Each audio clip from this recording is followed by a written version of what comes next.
إن الحمد لله نحمده ونستعينه ونستغفره ونعوذ بالله من شرور أنفسنا ومن سيئات أعمالنا من يهدي الله فلا مضل له ومن يضلل فلا هادي له وأشهد أن لا إله إلا الله وحده لا شريك له وأشهد أن محمدا عبده ورسوله يا أيها الذين آمنوا اتقوا الله حق تقاته ولا تموتن إلا وأنتم مسلمون يا أيها الناس اتقوا ربكم الذي خلقكم من نفس واحدة وخلق منها زوجها وبث منهما رجالا كثيرا ونساء واتقوا الله الذي تساءلون به والأرحام إن الله كان عليكم رقيبا يا أيها الذين آمنوا اتقوا الله وقولوا قولا سديدا يصلح لكم أعمالكم ويغفر لكم ذنوبكم ومن يطع الله ورسوله فقد فاز فوزا عظيما أما بعد فإن أصدق الكلام كتاب الله وخير الهدي هدي محمد صلى الله عليه وآله وسلم وشر الأمور محدثاتها وكل محدثة بدعة وكل بدعة ضلالة وكل ضلالة في النار. إخوة الكرام, السلام عليكم ورحمة الله وبركاته. Donc aujourd'hui, nous continuons le cours sur le livre intitulé Bahjatu Qulub al-Abrar wa Qurratu Uyun al-Akhyar fi Sharh Jawami' al-Akhbar للشيخ العلامة عبد الرحمن ابن الناصر السعدي رحمه الله تعالى رحمة واسعة. Donc on s'était arrêté au hadith numéro 10, au 10e hadith. À travers ce hadith là, le cheikh en fait il va parler de l'importance du prêche, de l'importance de la da'wa, C'est un hadith qui est rapporté par Abu Huraira. فيقول الشيخ رحمه الله تعالى الحديث العاشر عن أبي هريرة رضي الله تعالى عنه قال قال رسول الله صلى الله عليه وآله وسلم من دعا إلى هدى كان له من الأجر مثل أجور من تبعه لا ينقص ذلك من أجورهم شيئا ومن دعا إلى ضلالة كان عليه من الإثم مثل آثام من تبعه لا ينقص ذلك من آثامهم شيئا رواه مسلم. من دعا إلى هدى كان له من الأجر مثل أجور من تبعه لا ينقص ذلك من أجورهم شيئا ومن دعا إلى ضلالة كان عليه من الإثم مثل آثام من تبعه لا ينقص ذلك من آثامهم شيئا رواه l'imam Muslim. Donc le prophète sallallahu alayhi wa sallam nous dit à travers ce hadith qui est rapporté par al-Sahabi Abu Huraira radiyallahu ta'ala anhu, il nous dit sallallahu alayhi wa sallam, celui qui invite à la guidance, al-huda, celui qui invite à la guidance obtiendra la même ou les mêmes récompenses que celui qui le suit, sans que cela ne diminue quoi que ce soit dans leur récompense. Et celui qui prône l'égarement, alors il récoltera ou il aura contre lui les péchés de celui qui l'a suivi sans que cela ne diminue quoi que ce soit de leurs péchés. Donc je répète le hadith, celui qui invite à la guidance, al-huda, obtiendra les mêmes récompenses que celui qui le suit dans cette guidance-là, sans que cela ne diminue quoi que ce soit de leur récompense. Et celui qui prône l'égarement, alors il aura contre lui ou récoltera les péchés de celui qui l'a suivi sans que cela ne diminue quoi que ce soit de ses péchés. Donc le cheikh rahimahullah ta'ala, le hadith est rapporté par l'imam Muslim dans son authentique, donc c'est un hadith qui est authentique. Le Cheikh, rahimahullah ta'ala, à travers l'explication de ce hadith, il nous dit en fait que c'est un hadith parmi beaucoup d'autres qui encourage à prêcher les gens à la guidance, qui encourage à prêcher les gens à la guidance. Il nous dit aussi qu'à travers ce hadith, il est cité le mérite du prêcheur. Il est cité le mérite du prêcheur, de celui qui prêche sur la bonne voie.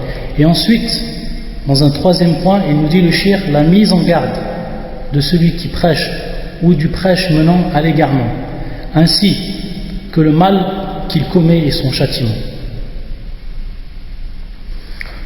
Donc le hadith est clair. Le prophète sallallahu alayhi wa sallam nous dit dans ce hadith que celui qui invite à la guidance, c'est-à-dire celui qui prêche la bonne voie, il obtiendra celui qui va le suivre. Si par exemple maintenant une personne invite une autre personne sur le droit chemin, sur la bonne direction, la personne, lorsqu'elle va suivre ce chemin, lorsqu'elle va suivre cette bonne direction, alors il va récolter, la personne qui aura prêché, il va récolter la récompense.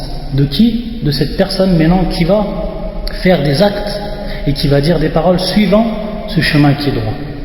Toutes ces récompenses, toutes les récompenses de cette personne-là à qui il a prêché, il va en fait récolter lui aussi, celui qui a prêché, ses récompenses, les récompenses de ces personnes, de cette personne-là à qui il a fait la prêche, sans que la récompense de cette personne même à qui il a été fait prêche, sans que cette personne ne lui diminue quoi que ce soit de sa récompense, et ne diminue quoi que ce soit de la récompense de celui aussi qui a prêché, et vice versa, c'est-à-dire celui qui prêche l'égarement, celui qui prône l'égarement, alors il aura les péchés de la personne qui va le suivre dans cet égarement, sans que cela n'enlève des péchés de la personne qui l'a suivi dans cet égarement.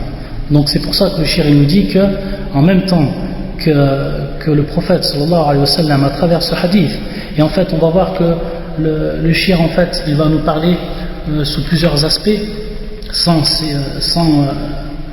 de façon en fait concise, mais on pourrait parler beaucoup par rapport à ce hadith, et c'est pour ça qu'il l'a fait rentrer le cheikh dans ce qu'on appelle Jawami' al-Kalim. Jawami' al-Kalim, comme on le répète tout le temps, c'est une parole prophétique qui est concise par rapport à son nombre de mots, mais qui veut dire beaucoup de significations, qui englobe une multitude de significations et une multitude de bénéfices. Donc c'est pour ça que le cheikh fait rentrer ce hadith, et ce hadith en fait rentre dans cette lignée de hadith qu'on appelle Jawami' al-Kalim. Man da'a ila huda. Qu'est-ce que le huda? Al-huda. On dit huda, on peut dire aussi hidayah. Au niveau de la langue arabe, on peut dire huda ou on peut dire aussi al-hidayah. Qu'est-ce que al-huda? Le cheikh en fait il va nous donner la signification de ça. Il nous dit en fait al-huda wa al-ilm al-nafi' wa al-amal al-salih. Wa al-ilm al-nafi' wa al-amal al-salih. Hada wa al-huda. Ça c'est en fait l'explication au niveau de la religion du terme huda. Donc il nous dit en fait wal ilm al-nafi', c'est-à-dire la science qui est utile, la science dont les gens profitent réellement et concrètement, et wal amal as-salih, c'est-à-dire la bonne œuvre. Et ensuite donc la bonne œuvre.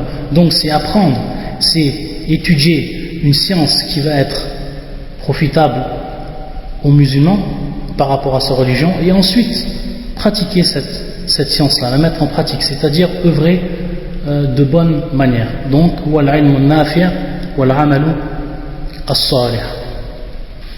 Al-huda, par rapport à la langue arabe, al-huda, par rapport à la langue arabe, veut dire en fait al-bayan,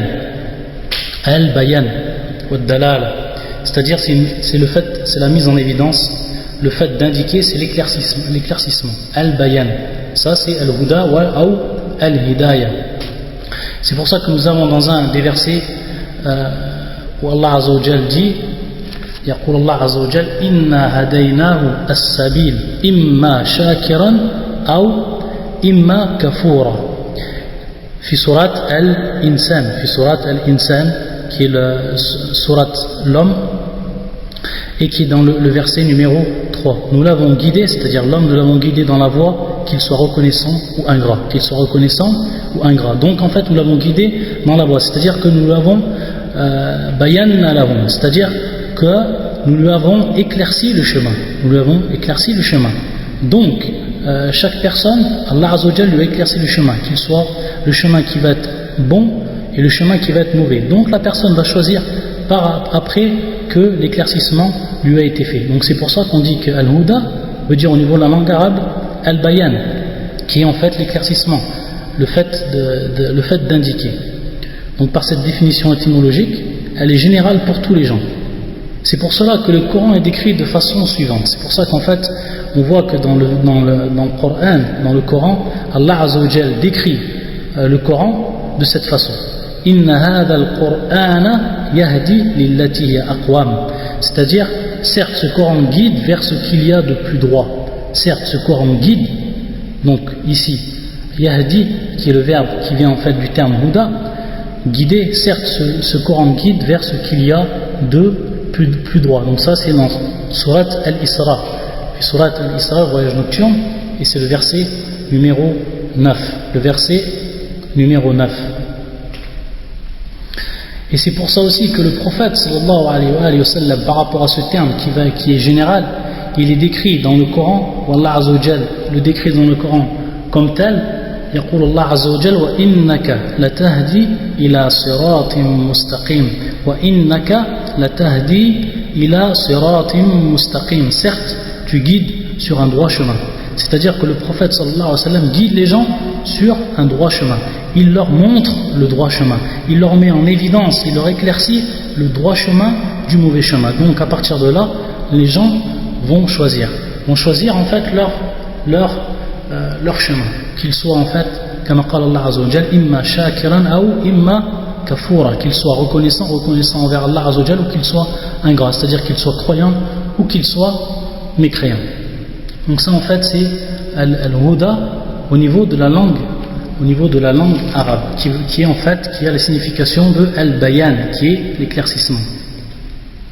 Donc c'est pour ça qu'on c'est pour ça قال النبي صلى الله عليه وسلم في هذا الحديث من دعا إلى هدى من دعا إلى هدى. Tandis que là en fait on va voir que la signification maintenant dans le hadith est plus précise. La signification dans le hadith est plus précise. C'est en fait une signification que donc le shir nous a donné. La maqala wal ilm al-nafi' wal amalu as-salih. Al-ilm al-nafi' wal amalu as-salih. Et en fait on peut voir qu'au niveau de la religion, on voit que Al-Huda ou Al-Hidayah se divise en deux parties.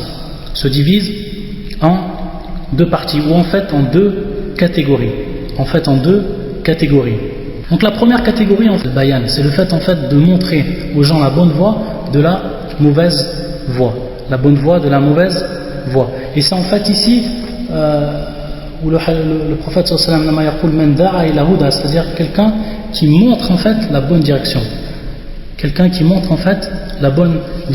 Donc ça en fait c'est la première catégorie. Ensuite la deuxième catégorie, bima'na at-tawfiq wal-ilham. Al-hidayatu at-tawfiqiyya, c'est-à-dire que en fait c'est un tawfiq, c'est-à-dire c'est un accord et c'est une inspiration de la part d'Allah Azza wa Jal. Donc ça c'est une guidance en fait qui est propre à l'accord d'Allah Azza wa Jal. C'est Allah Azza wa Jal qui en fait guide les gens sur le droit chemin. C'est-à-dire qui leur inspire le droit chemin et qui leur permet d'être guidés sur ce droit chemin. Donc par rapport à ça, on comprend que en fait ce droit ou cette guidance-là n'appartient qu'à Allah Azza wa Jal. Donc dans la première catégorie, cette guidance-là, c'est le fait en fait, comme on l'a dit, al-bayan, c'est-à-dire le fait de mettre en évidence. Donc le prophète sallallahu alayhi wa sallam avait la mission de montrer aux gens la bonne guidée et de les avertir de la bonne guidance, afin de les avertir du mauvais chemin. Donc par rapport à ça, on comprend que c'est en fait al-bayan. Le prophète sallallahu alayhi wa sallam montre la bonne direction de la mauvaise direction. Et il n'a pas de pouvoir, il n'a aucun pouvoir par rapport au fait de diriger les gens sur le droit chemin. Au fait qu'on les dirige sur le droit chemin par rapport à cette mission qui est la notion d'accord, ou cette notion d'inspiration. C'est-à-dire que ça, c'est propre à Allah Azza wa Jal. C'est Allah Azza wa Jal qui guide en fait sur le droit chemin. C'est pour ça que qu'Allah Azza wa Jalla, dans un des versets, il dit à son prophète, à son envoyé, innaka la tahdi man ahbabta walakinna Allah yahdi man yasha.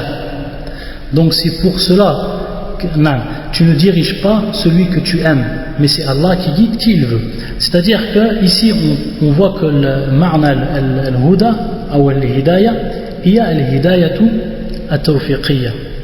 C'est-à-dire qu'en fait c'est une guidance qui est propre à l'accord d'Allah Azza wa Jalla, qui est propre à son accord. C'est lui qui donne l'accord à la personne pour qu'elle rentre sur la bonne voie.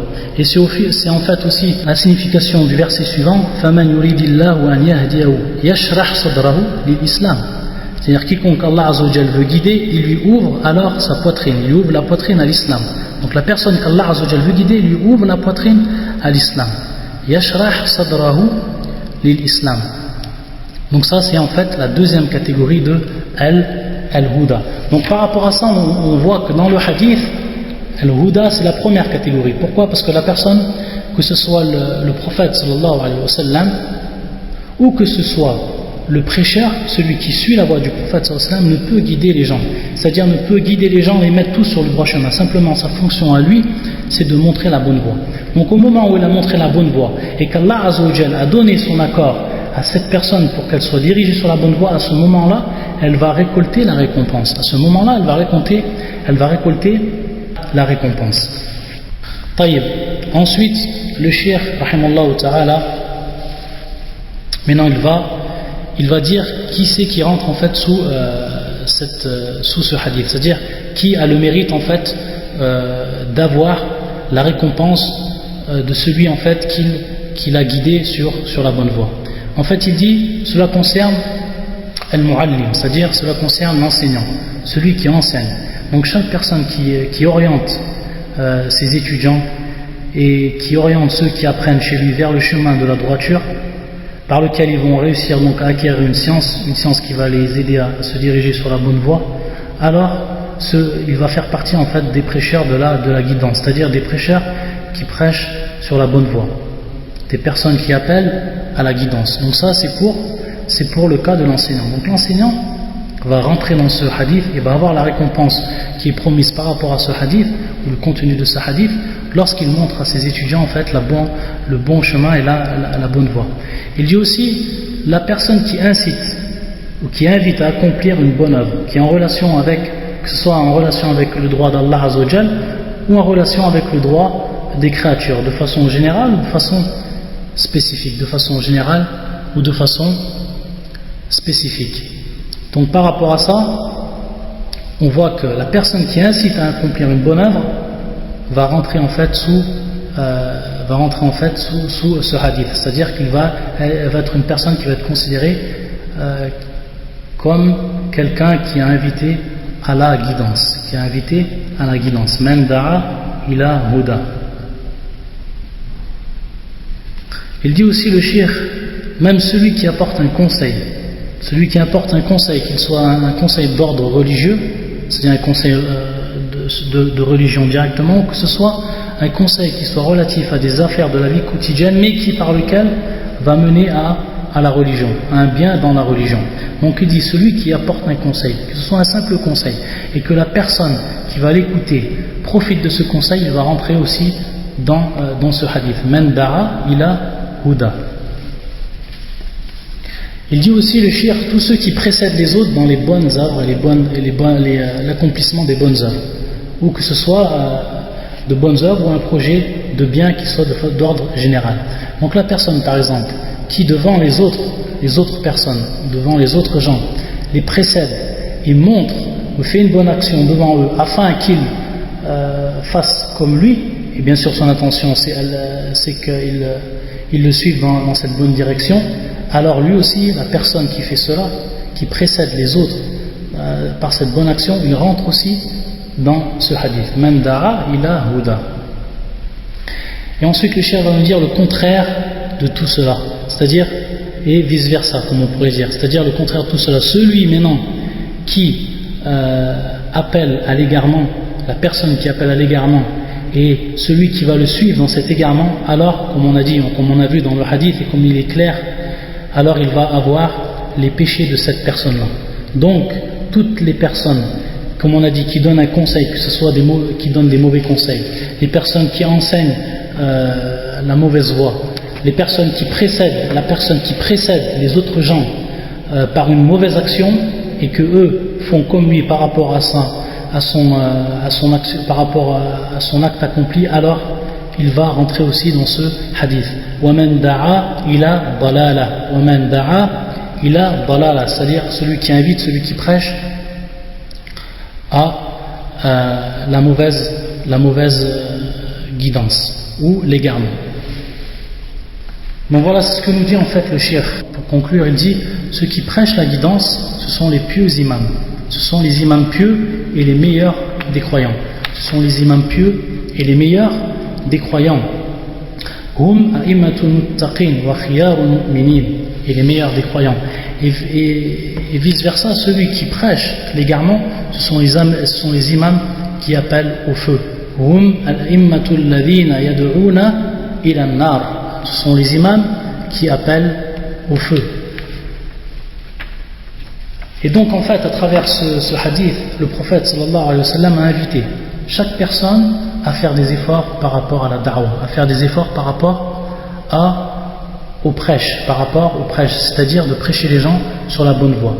Et en fait, maintenant, alhamdulillah, dans l'époque où on vit, al-wasa'il, c'est-à-dire les moyens de prêcher, sont mutawaffira, c'est-à-dire qu'ils sont en fait, ils sont présents, ils sont devant nous, tout le monde peut les utiliser.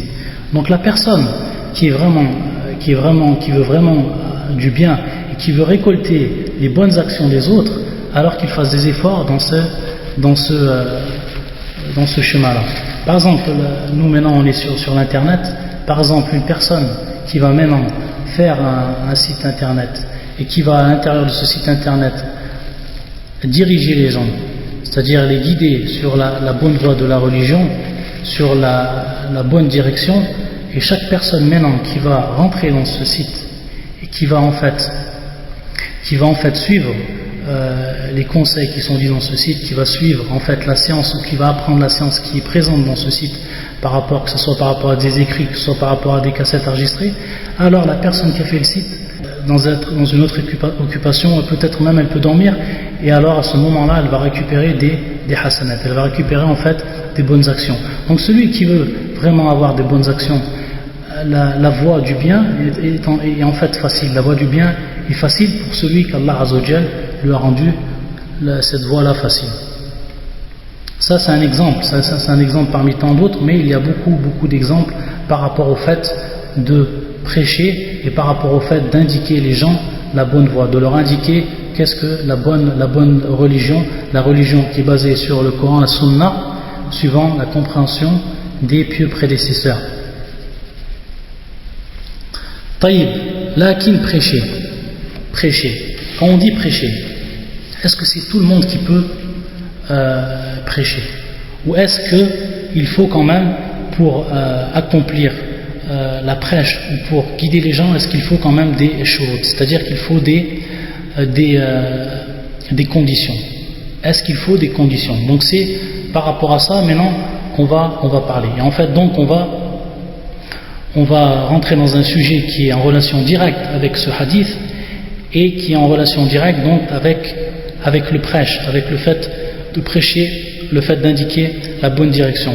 Et c'est en fait, ce que je vais dire maintenant, c'est en fait des conditions. Ce prêche-là, le prêche soit en fait fait suivant un chemin qui est mustaqim, c'est-à-dire un chemin qui est droit. Et pour qu'en fait ce prêche-là soit Inch'Allah ou Ta'ala, soit najir, c'est-à-dire qu'il apporte des fruits. On va citer en fait, et ça en fait c'est un kalam que j'ai pris de Cheikh al-Docteur Al-Allama Salih ibn Fawzan al-Fawzan rahimahullah ta'ala, et qui fait partie des grands savants de l'Arabie Saoudite, et il nous cite à travers un de ses maqal, un de ses écrits, il va nous citer en fait cette condition essentielle pour que la personne puisse prêcher de façon qu'elles soient en conformité avec la sunna du prophète sallallahu alayhi wa sallam. La première condition, c'est al-ilm. La première condition, avant toute chose, c'est al-ilm. Al-ilmu bima yad'u ilay. Al-ilmu bima yad'u ilay. C'est-à-dire la science de ce qu'il prêche. C'est-à-dire, maintenant la personne va prêcher la religion. Il faut qu'elle ait une science de cette religion. Il faut qu'elle connaisse certaines bases de cette religion pour qu'elle puisse en fait, pour qu'elle ait l'habilité de prêcher cette religion. Donc la première chose c'est al-ilm. Al-ilm. Al-ilmu bima yad'u ilay. Et en fait, le shir il nous rappelle un des versets qui évoque en fait cette condition par rapport au prêche, par rapport au fait d'appeler les gens à la guidance. C'est le verset suivant. Qaulullah azza wa jalla qul hadhi sabili ad'u ila Allah ala basiratin ana wa man ittaba'ani. Wal basira hiya al-ilm, c'est-à-dire que le terme employé ici qui est al-basira, donc le verset est le suivant. Qul hadhi sabili, dit ceci est ma voie, ceci est ma voie, ceci est mon chemin, dit voici ma voie. J'appelle les gens à Allah azza wa jalla, j'appelle les gens à Allah, c'est-à-dire à la religion d'Allah, avec science, ala basira. Donc al-basira, comme nous dit le shir, c'est la signification du terme al-basira, c'est al-ilm, c'est en fait la science. Dit voici ma voie, j'appelle les gens à Allah avec science, moi et ceux qui me suivent, donc ceux qui suivent le prophète sallallahu alayhi wa sallam invitent les gens à l'islam et prêchent les gens à l'islam avec science. Donc ça en fait c'est la première condition. Il cite aussi un hadith qui est important, un hadith du prophète sallallahu alayhi wa sallam. Et ce hadith, c'est un hadith qui est rapporté par l'imam Muslim et l'imam al-Bukhari. C'est un hadith où le prophète sallallahu alayhi wa sallam enjoint Mu'adh, lorsqu'il l'a envoyé au Yémen, il lui a dit Innaka ta'ti qawman min ahli al-kitab. Donc le prophète sallallahu alayhi wa sallam a envoyé Mu'adh radiyallahu ta'ala anhu ila al-Yémen, c'est-à-dire au Yémen pour qu'il prêche les gens à l'islam. Pour qu'il prêche la bonne direction. Man da'a ila huda innaka ta'ti qawman min ahli al-kitab, c'est-à-dire tu vas te présenter, tu vas aller devant des gens, ces gens-là sont min ahli al-kitab, font partie des gens du livre, c'est-à-dire les juifs et les chrétiens. Qu'est-ce qu'on comprend en fait de ce hadith? Lorsque le prophète sallallahu alayhi wa sallam, il lui précise, il lui dit qawman min ahli al-kitab, c'est un peuple parmi les gens du livre. Qu'est-ce que veut dire cela? Ça veut dire que Mu'adh, maintenant, lorsqu'il va aller chez eux, il va automatiquement avoir de la science avec lui pour pouvoir appeler ces gens qui sont les juifs et les chrétiens à l'islam. Et automatiquement, comme le shir en fait nous le précise, ça va lui demander qu'ils connaissent aussi ces gens-là, c'est-à-dire qu'ils connaissent leurs croyances, qu'ils connaissent leur religion et qu'ils connaissent leurs shubuhat, qu'ils connaissent en fait les doutes qu'ils ont.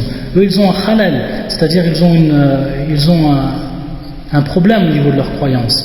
Donc, Mu'adh, il faut qu'à ce moment-là, ils savent que ces gens, qu'ils sachent en fait la croyance de ces gens, et qu'ils sachent comment il va les appeler. Il va les appeler à l'islam. Donc c'est pour ça que le prophète sallallahu alayhi wa sallam lui a dit qawman min ahli al-kitab, qawman min ahli al-kitab. Et donc le shir, comme il nous dit si la personne veut prêcher, veut appeler les gens à l'islam, si maintenant il le fait sans science, la première personne qui va venir vers lui, par exemple comme nous le dit le shir, ulama as-su, c'est-à-dire les gens qui ont eux de la science mais qui ont en fait une mauvaise croyance, qui suivent en fait une mauvaise direction. Ces gens-là, comment lui il va pouvoir réfuter en fait leur shubuhat, c'est-à-dire les doutes qu'ils émettent, comment il va pouvoir les réfuter s'il n'a pas de science? Donc c'est pour ça, lorsque la personne prêche, ce qu'elle prêche, même si c'est peu, il faut qu'elle le fasse avec science. Et à travers cela on peut faire aussi, on peut donner conseil à beaucoup de frères qui, des moments, par exemple, comme on peut le voir le paltok, qui en fait commence à faire ce qu'on appelle des jidal, qui commence à rentrer en fait dans des jidal ou en des discussions avec des gens qui ne suivent pas la bonne direction quant à la croyance et quant à la sunna du prophète sallallahu alayhi wa sallam. Le problème c'est que la personne ne sait pas à qui il a affaire, elle ne sait pas la personne qui est devant lui. Peut-être c'est une personne qui va avoir de la science, une personne qui a de la science, c'est-à-dire qui a étudié, qui connaît bien en fait son sujet. Donc il peut entrer, la personne, elle qui a une bonne niya, c'est-à-dire qui a une bonne croyance, qui a une bonne niya, et qui veut en fait devant les autres gens prouver que cette personne a tort, si elle le fait, elle n'a pas suffisamment de science, si elle n'est pas calée au niveau de la science, et elle ne sait pas comment refuter la croyance de cette personne-là sous toutes ses coutures, sous tous ses points, elle peut tomber dans un carrément contraire de ce qu'on a dit, c'est-à-dire qu'elle va peut-être même égarer les gens, elle va être un sabab pour égarer les gens. Pourquoi? Parce que la personne à qui elle va essayer de faire qui va essayer de refuter en fait ses doutes, elle peut-être avoir plus de science que lui. Et donc qu'est-ce qui va arriver? C'est que sa choubouat, c'est-à-dire le doute qu'il va émettre maintenant, il ne va pas avoir la capacité de le réfuter. Donc les gens qui vont l'écouter, les gens qui vont assister à ce cours-là, qu'est-ce qui va se passer? Ils vont croire en fait que c'est choubouat. Ils vont croire en fait que ce doute qui est en fait faux, ils vont croire que c'est la vérité. Et lui en fait il va avoir une responsabilité dans ça. Pourquoi? Parce qu'il a essayé de prêcher une personne sans avoir un minimum de science et sans avoir une science qui est suffisante par rapport ou pour en fait réfuter la croyance ou pour réfuter les doutes que cette personne va émettre. Et lui, quant à sa science qu'il a et qui est dans ce cas-là plus fort, il va en fait va pouvoir faire valoriser en fait la croyance qu'il a. Et même si c'est une croyance qui est fausse, même si c'est une croyance qui est fausse. Donc ça c'est une chose qu'il faut faire très attention. Une chose où ce n'est pas un jeu. C'est-à-dire le fait de faire du jidal avec des gens, ce n'est pas un jeu. Bien au contraire, c'est une grande responsabilité. La personne qui fait cela va prendre une grande responsabilité, premièrement devant Allah Azza wa Jal et devant les gens qui sont en train d'écouter. Devant les gens qui sont en train d'écouter. Si lui n'a pas la capacité de réfuter ce doute-là, alors il va faire tomber les autres avec lui dans un doute. Subhanallah. Wa hadha fasadun azim. Ça en fait c'est un mal, un grand mal. Et la personne dans ce cas-là, on ne va pas dire qu'elle man da'a ila huda. Au contraire, elle va être responsable en fait de l'égarement peut-être de certaines personnes. Donc ça c'est une condition. C'est pour ça que le shir, lorsqu'il parle de cette première condition qui est al-ilm, il dit bien en fait, il précise bien en fait qu'il faut qu'il ait un minimum de science jusqu'à qu'il ait la capacité de réfuter les doutes des gens qui sont dans l'égarement, les gens qui sont sur la mauvaise voie. Ensuite, la deuxième condition que le shir nous cite, al-amalu bima yad'u ilayhi. Al-amalu bima yad'u ilayhi. C'est-à-dire qu'il applique ce à quoi il appelle, ce à quoi il prêche. Qu'il applique ce à quoi il prêche. Donc ça c'est al-amal. Ça c'est al-amal. Et donc maintenant, à partir de maintenant, on va voir en fait que c'est en fait dans la signification que le shir nous a donnée.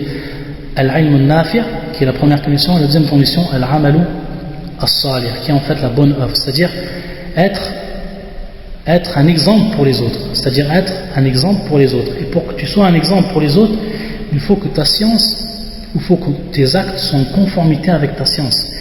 Si maintenant la personne voit que toi tu prêches et que en fait tu appelles à une croyance, ou que tu appelles à un comportement et que toi tu fais le contraire, tu dis des choses qui sont ensuite contraires à cette croyance, ou que tu fais des choses qui sont contraires au comportement pour lequel tu prêches, alors ça va être, comment dire, un khalal, ça veut dire, ça va être un défaut par rapport à ta croyance, C'est pour ça que les shir en fait nous cite un des versets, et ce verset-là, c'est en fait la parole du prophète Shu'aib, alayhi salam, lorsqu'il parle à son peuple.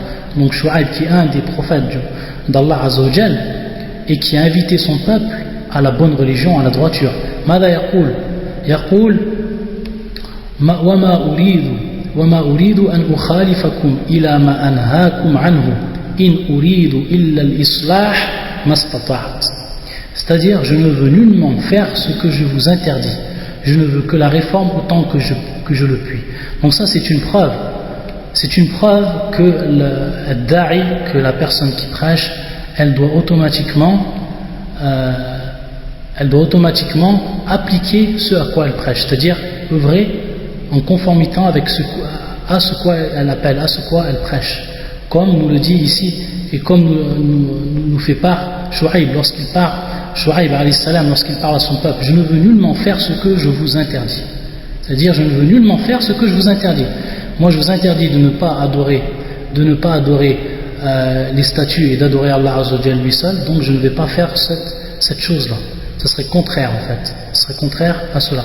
ويقول الله عز وجل ومن أحسن قولا ممن دعا إلى الله وعمل صالحا. C'est-à-dire, et qui dit de plus belles paroles que celui qui appelle à Allah et fait bonne œuvre. Et qui dit de plus belles paroles que celui qui appelle à Allah yad'u ila Allah Azza wa Jalla et fait de bonnes œuvres, qui pratique ce à quoi il appelle. Donc ça c'est en fait la deuxième condition. La première condition al-ilm, la deuxième condition al-amal. Ensuite la troisième condition al-ikhlas. Al-ikhlas, c'est-à-dire que la dans cette da'wa-là, dans cette da'wa qu'elle fait, il faut que son intention soit dirigée vers Allah Azza wa Jalla l'unique, et qu'il ne veut pas par cette da'wa-là une notoriété, obtenir ou l'ostentation, c'est-à-dire le fait de se faire voir devant les gens, ou qu'elle cherche par rapport à cette da'wa-là, par rapport à cette prêche, de grimper dans les échelons de la société, ou toute autre chose qui est en contradiction en fait avec al-ikhlas, sinon si cette personne même en veut par sa da'wa la notoriété, automatiquement ça va devenir un prêche, une da'wa qui va en fait être une da'wa pour lui-même, c'est-à-dire qu'il va appeler les gens à lui-même, il ne va plus appeler les gens à Allah Azza wa Jal, il va appeler les gens à lui-même. C'est pour ça que les prophètes disaient à leur peuple la as'alukum alayhi ajran wa la as'alukum alayhi malan, c'est-à-dire que je ne vous demande pas, ô vous mon peuple, par rapport à mon prêche, une récompense, et je ne demande pas de l'argent. Ce que je fais c'est pour Allah Azza wa Jal, sans demander en compensation de l'argent ou une récompense. Donc ça c'est la troisième condition, c'est al-ikhlas. La première condition al-ilm, la deuxième al-amal, troisième al-ikhlas. La quatrième condition, al-bad'u bil-ahammi fal-aham. Al-bad'u bil-ahammi fal-aham, c'est-à-dire commencer par ce qui est le plus essentiel par rapport à les gens, par rapport à notre religion, puis ce qui suit dans le degré d'importance. Al-aham fal-aham. Commencer par ce qui est le plus essentiel, puis ce qui suit dans le degré d'importance. Donc, la chose la plus importante, la première chose que le prêcheur doit commencer à faire, c'est appeler les gens à quoi? À la bonne croyance. Ila islah al-aqidah, comme a dit le cheikh, c'est-à-dire à la réformation de leurs croyances qui sont en général mauvaises. Comme on peut voir, chaque personne maintenant peut voir l'état de la communauté, et chaque personne même qui va faire le hajj, qui fait le pèlerinage, peut s'apercevoir de l'état de la communauté par rapport à leurs croyances, par rapport au shirkiyat, par rapport à l'associationnisme qu'ils ont. Et Allah seul sait que cet associationnisme est muntashir, c'est-à-dire qui est répandu de façon importante dans cette communauté. Donc la première chose que le da'i il doit faire, c'est appeler à la réforme de cette croyance-là, à la réforme de la croyance de ces gens-là, pour qu'en fait ils reviennent sur le droit chemin, pour qu'ils reviennent sur la croyance qui est en fait la vraie croyance, la croyance du tawhid, la croyance de l'unicité d'Allah Azza wa Jal. C'est pour ça qu'Allah Azza wa Jal nous dit dans ce verset, يقول الله عز وجل وَلَقَدْ بَعَثْنَا فِي كُلِّ أُمَّةٍ رَسُولًا أَنْ يَعْبُدُوا اللَّهَ وَاجْتَنِبُوا الطَّاغُوتَ. Nous avons envoyé dans chaque communauté un messager pour leur dire, c'est-à-dire pour dire à cette communauté, adorez Allah et écartez-vous du tarout, c'est-à-dire adorez Allah Azza wa Jal. Ça c'est le tawhid al-uluhiyya, et l'adoration d'Allah Azza wa Jal. L'adoration d'Allah Azza wa Jal, écartez-vous du tarout, c'est-à-dire écartez-vous de tout ce qui est adoré en dehors d'Allah, écartez-vous de tout ce qui est adoré en dehors d'Allah Azza wa Jal. Donc ça c'est une preuve que le da'i commence dans un premier temps par le tawhid, et ensuite bi'iqamati salah, c'est-à-dire par la prière, ensuite par fi'l al-wajibat, c'est-à-dire les obligations, wa tark al-muharramat, c'est-à-dire délaisser ce qui est interdit. Donc ça c'est la première chose que le da'i doit faire. Wa qala Allah azza wa jalla wa ma arsalna min qablik min rasulin illa nuhi ilayhi annahu la ilaha illa ana fa'budun, la ilaha illa ana fa'budun. C'est-à-dire que nous n'avons envoyé avant toi aucun messager à qui nous n'avons révélé point de divinité en dehors de moi, adorez-moi donc. Et c'est pour ça que le prophète sallallahu alayhi wa sallam, dans le hadith que nous avons cité précédemment, lamma qala li Mu'adh innaka ta'ti qawman min ahli al-kitab falyakun awwala ma tad'uuhum ilayhi shahadatu an la ilaha illa Allah wa fi riwayatin an yuwahhidu Allah. C'est-à-dire que le prophète sallallahu alayhi wa sallam enjoint Mu'adh, lorsqu'il l'a envoyé au Yémen, il lui enjoint que la première chose qu'il va leur dire, la première chose à quoi il va les appeler au tawhid. Il va les appeler au tawhid, qui est en fait le témoignage qu'il n'y a pas d'autre divinité méritant l'adoration si ce n'est qu'Allah Azza wa Jal. Donc ça, c'est une preuve que que le da'i doit commencer par ce qui est le plus essentiel. Le plus essentiel dans cette religion, et qui est le cœur de cette religion, c'est le tawhid. C'est en fait le tawhid. Et ensuite la cinquième condition, le shir nous dit, la cinquième condition, as-sabr, c'est-à-dire la patience. Ça c'est la cinquième condition pour que la croyance, pour que le prêche que le prêcheur fait, ou ce qu'appelle le prêcheur, il faut en fait qu'il soit doté de patience, il faut qu'il s'arme en fait de patience. Pourquoi? Parce que cette da'wa, qui est la da'wa des prophètes, qui est la da'wa des envoyés d'Allah Azza wa Jal, c'est une da'wa qui demande une grande patience. Pourquoi? Parce que chaque personne qui va appeler à cette da'wa-là va automatiquement rencontrer des mashaqqa, c'est-à-dire qu'elle va rencontrer des épreuves. Elle va rencontrer des épreuves qui sont dures. Ça c'est une loi d'Allah Azza wa Jal. C'est une loi d'Allah Azza wa Jal, une loi universelle d'Allah Azza wa Jal. Celui qui appelle à la bonne voie, automatiquement il va être éprouvé. Donc pour que la da'wa du prêcheur porte ses fruits, automatiquement il faut qu'il s'arme de patience. Yaqul Allah Azza wa Jal wa laqad istuhzi'a bi rusulin min qablik فحاق بالذين سخروا منهم ما كانوا به يستهزئون. C'est-à-dire on s'est moqué des messagers venus avant toi, et ceux qui se sont moqués d'eux sont vus frapper de toutes parts par l'objet même de leur moquerie. Donc le fait de prêcher la bonne voie, automatiquement le da'i va être confronté à beaucoup de problèmes. Il va être confronté à beaucoup de problèmes. Donc s'il n'y a pas de patience, automatiquement il va s'arrêter au début du chemin de la da'wa, au tout début du chemin de la da'wa. C'est pour ça que yaqul Allah Azza wa Jal wa laqad kuzzibat rusulun min qablik fasabaru ala ma kuzzibu wa udhu hatta atahum nasruna.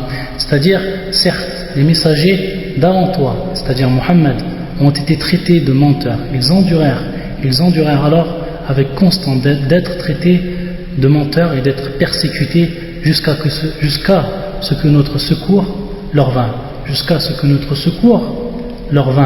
Donc la cinquième condition, c'est as-sabr. Ensuite la sixième condition que le shir nous cite, c'est quoi? C'est yaqul ala ad-da'iyati an yakuna متحليا بالخلق الحسن مستعملا للحكمة في الدعوة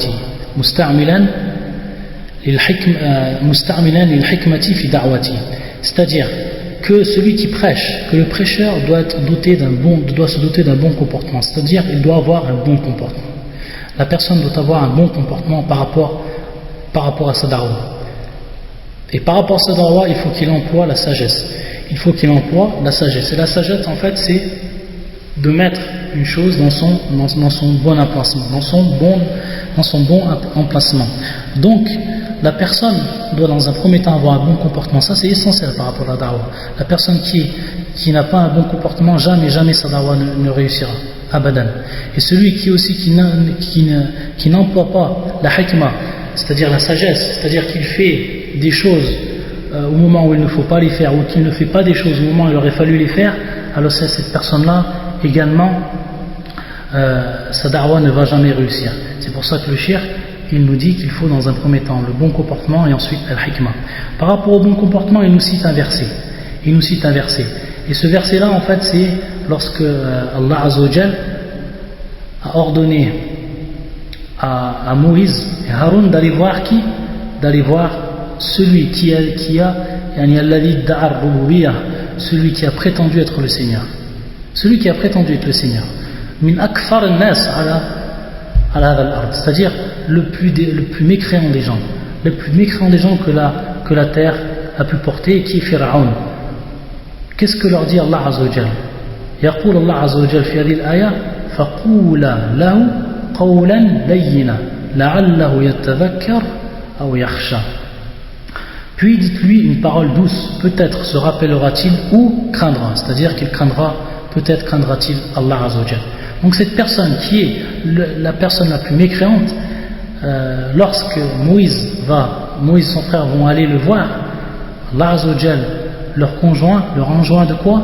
Leur enjoint de lui dire une parole qui est douce, de lui dire une parole qui est douce, donc de faire preuve d'un bon comportement, d'un comportement exemplaire, et d'utiliser donc al-hikmah, c'est-à-dire la sagesse. ويقول الله عز وجل ادعو إلى سبيل ربك بالحكمة والموعظة الحسنة وجادلهم بالتي هي أحسن, c'est-à-dire il dit à son prophète sallallahu alayhi wa sallam d'appeler les gens ou d'appeler au chantier de son Seigneur, c'est-à-dire qu'il a la religion cette religion-là, la religion du tawhid, bil hikmati, c'est-à-dire avec sagesse, wal mu'idati al hasani, avec une exhortation qui est bonne. Ud'u ila sabili rabbika bil hikmati wal mu'idati al hasana. Donc ça c'est une base aussi au niveau de la da'wah, ou de la 6e base. Et ensuite la septième c'est يقول الشيخ على الداعية أن يكون قوي الأمل, c'est-à-dire qu'il faut que le prêcheur ait un espoir très fort. Il faut qu'il ait un espoir très très fort, c'est-à-dire lorsqu'il prêche, il faut qu'il ait un espoir à toute épreuve, il faut que son espoir soit à toute épreuve, c'est-à-dire que la première épreuve qui va lui arriver, il ne faut pas qu'il désespère dès la première épreuve. Donc ça aussi c'est une base essentielle au niveau de la da'wah. Et c'est pour ça que il nous cite des exemples, le shir, il nous prend l'exemple de Noé alayhi salam, sachant qu'il a resté dans son peuple 1000 ans, illa khamsin am, c'est-à-dire qu'il est resté 950 années chez son peuple, et il les appelle à la religion du tawhid, à la religion du tawhid, de l'unicité. 950 ans. Qui peut avoir plus d'espoir que Noé? Qui peut avoir plus de patience que Noé? 950 ans, et il patiente avec son peuple et il les appelle à la bonne religion. L'exemple aussi, le deuxième exemple que va nous donner le shir, c'est l'exemple de notre prophète sallallahu alayhi wa sallam. Lorsque ishtadda alayhi al-kuffar, c'est-à-dire lorsque l'épreuve, c'est-à-dire qu'au moment où l'épreuve est devenue à un tel point, où l'épreuve est devenue si forte, si dure à endurer, l'ange des montagnes est venu voir le prophète sallallahu alayhi wa sallam et lui a demandé permission. Il lui a dit: est-ce que tu veux que je referme les deux flancs de la montagne sur eux, c'est-à-dire les écraser, c'est-à-dire les anéantir? Qu'est-ce qu'il a dit à ce moment-là? Il faut se rendre compte que à ce moment-là, les kuffars ont fait un grand mal au prophète sallallahu alayhi wa sallam, ont tué de ses compagnons, et ont fait un grand mal, ont insulté le prophète sallallahu alayhi wa sallam, et qu'il a reçu d'eux toutes les épreuves qu'aurait pu recevoir un homme, qu'aurait pu recevoir un homme. À ce moment-là, qu'est-ce qu'il dit le prophète sallallahu alayhi wa sallam? Comment il va répondre à l'ange des montagnes? Qu'est-ce qu'il va lui répondre? Donc il faut bien se remémorer la situation du prophète sallallahu alayhi wa sallam à ce moment. Qu'est-ce qu'il dit? Qu'est-ce qu'il dit le prophète sallallahu alayhi wa sallam? La, yaqul la, bal arju, anna Allah yukhrij min aslabihim man ya'budu Allah wahda wa la yushrik bihi shay'an. Allahu Akbar. C'est-à-dire qu'il va dire à l'ange, il va lui dire non, ne fais pas cela, non, ne fais pas cela. Peut-être qu'Allah Azza wa Jal, donc il a l'espoir avec tout ce qu'il a subi, il a encore l'espoir, le prophète sallallahu alayhi wa sallam. Il a l'espoir qu'Allah Azza wa Jal fasse sortir de leur descendance, de la descendance de ce peuple-là, de son peuple, des gens qui vont adorer Allah Azza wa Jal et qui ne vont rien lui associer. Et Fi'lan, après Quraysh, pratiquement tous les gens de Quraysh vont, après Fatha Mecca, tout le monde va se convertir à l'islam. Et la Mecque et les environs vont devenir une terre musulmane et tous vont devenir des musulmans. Donc ça c'est en fait avec l'espoir qu'avait le prophète sallallahu alayhi wa sallam. Donc ça c'est pour ce qui est de la septième base. Pour ce qui est de la septième base qui est en fait l'espoir. Donc on a dit, pour résumer, le premier point ou la première base c'est al-ilm, le deuxième c'est l'amal, le troisième al-ikhlas, le quatrième c'est al-aham fal-aham, c'est-à-dire commencer par ce qui est le plus essentiel, et ensuite as-sabr qui est la patience, et ensuite le bon comportement, al-khuluq al-hasan ou al-hikma, et la sagesse, et aussi en dernier lieu qui est en fait la septième base qui est en fait avoir un espoir à toute épreuve, qawil amal. Donc ça c'est 7 points que le da'i, celui qui prêche, celui qui appelle à la bonne voie, man da'a ila huda, doit se doter. Et le shir en fait, à travers, ça c'est une autre faïda qu'il faut comprendre, c'est qu'à travers en fait ces points-là, il va en fait c'est-à-dire qu'il va éclaircir, il va faire la lumière sur certains jama'at, sur certains groupes qui vont en fait à l'encontre de ces conditions, et qui sont en fait des conditions, comme on l'a vu, qui sont tirées des conditions qui sont tirées du Coran et de la Sunna, et qui sont en fait des conditions propres au prêche qui est conforme au Coran et qui est conforme à la Sunna du prophète sallallahu alayhi wa sallam. Donc il fait allusion, le shir, à certains groupes, parmi ces groupes-là, ceux qui appellent les gens à l'islam sans aucune science. Ceux qui appellent les gens à l'islam sans aucune science. Ces gens-là, ils vont en fait à l'encontre du verset qu'on a cité. Ils vont à l'encontre du verset qu'on a cité. Et le verset qui nous donne en fait la première condition qui est l'ilm, la science. Qul hadi sabili ad'u ila Allahi ala basira. C'est-à-dire ceci est ma voie. Le prophète il dit ceci est ma voie. Qul hadi sabili. C'est-à-dire qu'il dit, Allah Azza wa Jalla dit de dire à son prophète, Afwan, Qul hadi sabili. Ceci est ma voie. La voie du prophète, la voie prophétique. Ad'u ila Allahi ala basira. C'est-à-dire j'appelle Allah Azza wa Jalla, c'est-à-dire la religion d'Allah Azza wa Jalla avec science. On a dit que Ma'na al-basira, c'est la science. Donc, ces gens-là vont à l'encontre de qui? Ils vont à l'encontre de ce verset. Ils vont à l'encontre de ce verset. Ils ne remplissent pas la première condition, qui est une des conditions les plus essentielles, qui est la science. D'autres groupes, comme nous dit le shir, ceux qui commencent par ce qui est secondaire. Ceux qui commencent par ce qui est secondaire. Par exemple, on voit certains groupes, leur projet, leur objectif essentiel, c'est de construire un État islamique.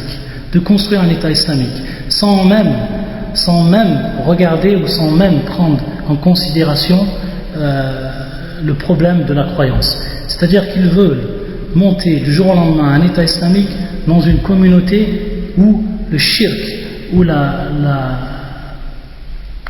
polythéisme et l'associationnisme est propagé chez les musulmans de façon générale, le shirk. Donc comment on va commencer à construire ou à édifier un État islamique alors que les gens vivent dans le shirk, alors que les gens vivent encore dans le shirk, vivent encore dans l'associationnisme. Donc ça, par rapport à cette condition qui était en fait la quatrième condition, et comme nous a cité le cheikh, il nous a apporté les preuves du Coran que l'essentiel de cette da'wah repose sur le tawhid. Donc ces gens-là vont à l'encontre, ils vont en fait à l'encontre de cette base essentielle par rapport au prêche, par rapport à la da'wah du prophète sallallahu alayhi wa sallam. Sachant que le prophète a vécu 13 ans à la Mecque, il a vécu 13 ans à la Mecque, durant 13 ans, kana yad'u ila la ilaha illallah, c'est-à-dire qu'il prêchait tawhid al-uluhiyya, qu'il prêchait en fait l'unicité. Ça a été sa mission durant 13 ans. Durant 13 ans, il a prêché les gens à avoir une croyance authentique. Une fois qu'ils ont une croyance authentique, ils ont commencé à propager cette religion par le djihad, et ils ont commencé à construire et à former un État islamique à Médine. Donc ça en fait, ça c'est la da'wah du prophète sallallahu alayhi wa sallam. Et ceux donc qui vont à l'encontre de cette da'wah là donc sont sur un mauvais chemin. Sont sur un mauvais chemin sans même un seul doute. Et c'est pour ça que le cheikh, subhanallah, il donne en fait, il donne une image. Il dit en fait, ces gens-là, que ce soit le premier ou le deuxième groupe, c'est comme s'ils voulaient en fait guérir le corps d'un malade dont la tête est coupée. C'est comme s'ils voulaient guérir le corps d'un malade dont la tête est coupée. Pourquoi?